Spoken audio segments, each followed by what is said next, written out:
दोस्तों, पिछले कई महीनों से श्रीलंका में लगातार हालात खराब होते जा रहे थे, जिसमें सरकार बदली। चीन, जिसके दम पर श्रीलंका उछल रहा था, उसने धोखा दे दिया। खाने की चीजों से लेकर पेट्रोल तक के दामों में इतनी बढ़ोतरी आ गई कि लोगों की सब्र की नदी में बाढ़ आ गई। और बाढ़ ऐसी आई कि उसने राष्ट्रपति भवन के दरवाजों तक को खोल दिया। अब हालात ये हैं कि देश के राष्ट्रपति कहीं छुप गए हैं। ऐसे माहौल में श्रीलंका की आम जनता प्रेसिडेंट हाउस पर कब्जा करके वहाँ की सुख सुविधाओं का इस्तेमाल कर रही है। कुछ लोग राष्ट्रपति के बिस्तर पर सो रहे हैं, तो कुछ वहाँ के स्विमिंग पूल में नहा रहे हैं। ये तस्वीरें देखने में तो एक हद तक फनी भी लग सकती हैं, लेकिन लोकतंत्र की सबसे घटिया सिचुएशन भी सही कहेंगे, जहाँ देश के लोगों के पास अब पूरा पावर है, लेकिन उनके पास अब कोई नेता नहीं है। अब ऐसे में श्रीलंका में आगे क्या होगा और आखिर लोग राष्ट्रपति भवन को क्यों अपने कब्जे में ले रहे हैं, आइए समझते हैं। अभी पिछले दिनों ये खबर आई थी कि श्रीलंका में खराब हालात की वजह से गुस्साई भीड़ ने प्रधानमंत्री के घर को आग के हवाले कर दिया था। इसके बाद वहां के प्रधानमंत्री ने इस्तीफा देने की बात कह दी थी, लेकिन लोग राष्ट्रपति से भी उनका इस्तीफा चाहते थे। इसीलिए उन्होंने अगले टारगेट में प्रेसिडेंट हाउस को चुना। लेकिन ये बात शायद राष्ट्रपति को पता चल गई थी कि अब उनका यहाँ रहना सही नहीं होगा। इसीलिए खुद को सिक्योर करते हुए उन्होंने लोगों के आने से पहले ही प्रेसिडेंट्स हाउस को छोड़कर खुद को कहीं अंडरग्राउंड कर लिया है। जिसके बाद लोगों का कहना है कि उन्हें ऐसी भ्रष्ट सरकार नहीं चाहिए और वो राष्ट्रपति का भी इस्तीफा चाहते हैं।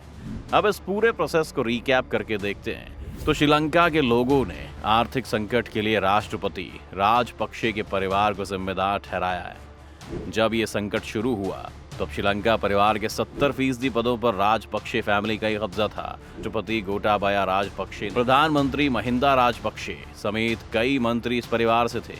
लोगों को गुस्सा भड़का तो मई में महिंदा राजपक्षे को प्रधानमंत्री पद से इस्तीफा देना पड़ा। राजपक्षे परिवार के कुछ अन्य सदस्यों को भी मंत्री पद छोड़ना पड़ा। इसके बाद रानिल विक्रमसिंघे प्रधानमंत्री बने। हालांकि 2 महीने में लोग उनके खिलाफ भी सड़कों पर उतर आए। शनिवार को रानिल विक्रमसिंघे का घर फूंक दिया गया, जिसके बाद उन्होंने प्रधानमंत्री पद से इस्तीफा दे दिया। प्रधानमंत्री के बाद 2 मंत्रियों अरिन फर्नांडो और मानुषा ननायाक्करा ने भी अपने पद से इस्तीफा दे दिया है। इस बीच राष्ट्रपति गोटाबाया राजपक्षे ने भी ऐलान कर दिया है कि वो 13 जुलाई से अपना पद छोड़ देंगे। अब यहाँ हम अगर आगे की बात करें तो गोटाबाया राजपक्षे फिलहाल अपने सरकारी आवास में नहीं है। उनका ऑफिस भी प्रदर्शनकारियों के कब्जे में है। इस वजह से बतौर राष्ट्रपति वो कोई भी ऑफिशियल काम नहीं कर सकते हैं। इसीलिए एक्सपर्ट्स का मानना है कि अब उनके पास सिर्फ एक ही रास्ता है और वो है राष्ट्रपति पद से इस्तीफा, जो कि जितना जल्दी वो देंगे देश के लिए उतना ही अच्छा रहेगा। अब यहाँ पर समझने वाली बात यह है कि अगर राष्ट्रपति इस्तीफा दे भी देते हैं तो उसके बाद क्या होगा और कौन बनेगा राष्ट्रपति। आपको बता दें कि अगर श्रीलंका के राष्ट्रपति गोटाबाया राजपक्षे अपना कार्यकाल खत्म होने से पहले इस्तीफा दे देते हैं तो संसद को अपना सदस्य में से किसी एक को अपने राष्ट्रपति के तौर पर चुनना होगा। अब यहाँ ये बात समझनी जरूरी है कि नए मेंबर की इस पद पर नियुक्ति राष्ट्रपति के इस्तीफे के 1 महीने के अंदर ही करनी होगी। ऐसे में राष्ट्रपति जैसे ही रिजाइन करेंगे उसके 3 दिन में ही संसद की मीटिंग करवानी होगी, जहाँ बैठक में नए राष्ट्रपति के बनने की सभी तैयारियां की जाएंगी। अब यहाँ 2 तरह से काम होगा। पहला कि अगर पूरी संसद से एक ही सदस्य पद के लिए अपना नाम देता है तो वो डायरेक्ट राष्ट्रपति बन जाएगा। लेकिन अगर एक से ज़्यादा लोग खड़े होते हैं तो फिर एक हिडन इलेक्शन करवाकर मेजोरिटी के हिसाब से प्रेसिडेंट चुना जाएगा। अब इस पूरे प्रोसेस में कम से कम 1 महीने तक का समय लग सकता है। ऐसे में सवाल ये उठता है कि आखिर 1 महीने तक देश कौन चलाएगा, क्योंकि श्रीलंका में राष्ट्रपति ही देश का असली मुखिया होता है। तो ऐसे में कहा जा रहा है कि देश के प्रधानमंत्री रानिल विक्रमसिंघे को 1 महीने के लिए राष्ट्रपति का काम दे दिया जाएगा। लेकिन यहाँ ये बात भी पॉसिबल नहीं हो पाएगी, क्योंकि मौजूदा समय में प्रधानमंत्री खुद इस्तीफा दे चुके हैं। ऐसे में नए राष्ट्रपति के चुनाव तक संसद के स्पीकर ही राष्ट्रपति पद की जिम्मेदारी संभालने के असली हकदार बनते हैं। लेकिन दिक्कत यहाँ पर भी है, क्योंकि मतलब राजपक्षे के इस्तीफे के बाद स्पीकर महिंदा यापा को अगर राष्ट्रपति बनाया गया तो भी विरोधी दल के नेता और लोग नहीं मानेंगे, क्योंकि स्पीकर भी एक तरह से उसी पार्टी से हैं जिसके खिलाफ ये पूरी मुहिम है। यानी कि इस समय की सिचुएशन ऐसी हो गई है कि अगले 1 महीने तक श्रीलंका का भविष्य क्या होगा ये कहा नहीं जा सकता है। अब यहाँ पर एक और संभावना पर लोग बात कर रहे हैं कि श्रीलंका में सभी पार्टियों को मिलाकर एक सरकार बनाई जाए, और अगर विपक्ष के लोग इस बात में एक साथ आ जाते हैं तो शायद देश को एक नया राष्ट्रपति मिल सकता है।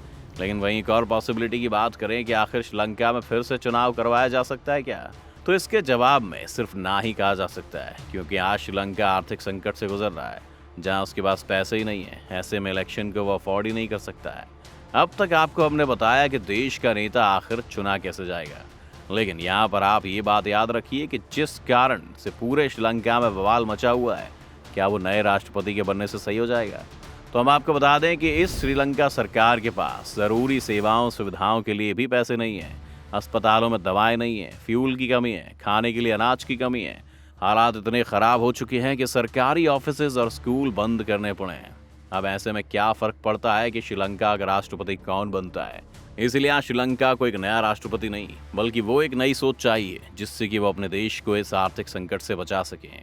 तो ऐसे में कुल मिलाकर ये कहा जा सकता है कि श्रीलंका के हालात आने वाले सालों में सुधरते हुए दिखाई नहीं दे रहे हैं। आपको क्या लगता है, क्या भारत को ऐसी सिचुएशन में श्रीलंका की मदद करनी चाहिए? अपनी राय हमें कमेंट करके बता सकते हैं। साथ ही इस वीडियो को लाइक और शेयर करना ना भूलें और चैनल को सब्सक्राइब भी कर लें।